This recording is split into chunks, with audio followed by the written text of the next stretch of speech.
से बैठकर गपशप करते ये अफराद किसी नीम के दरख्त की ठंडी छांव में नहीं बल्कि अपनी ही गाड़ियों के साए तले बैठे सड़क खुलने का इंतजार कर रहे हैं। नॉर्दर्न बाईपास पर टारगेट किलिंग के खिलाफ कई घंटों तक एहतजाज होता रहा। ट्रैफिक में फंसे अफराद का कहना था कि अब तो आदत सी हो गई है ऐसे जीने में। रोज ऐसे होता है, जिस रोड पे भी जाते हैं वही रोड जाम होता है।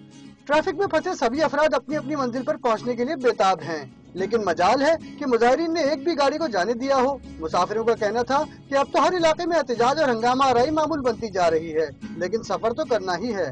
कराची में तो डेली का काम है, आपको पता है, हमें तो इंतजार करना पड़ता है, क्या करें, मजबूरी है। 5 बजे से निकलेगा यूसुफ बोर्ड से ना, तो अभी मजबूर है, वो दूसरा रात में इधर रहेगा ना, क्या करूँ अब।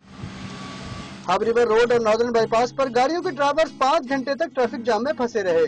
कुछ ने मौका गनीमत जाना और रास्ता बदल लिया, जबकि कुछ इंतजार की अजियत बर्दाश्त करते रहे। कैमरामैन अली जान के साथ मैं राज अख्तर, डॉन न्यूज, कराची।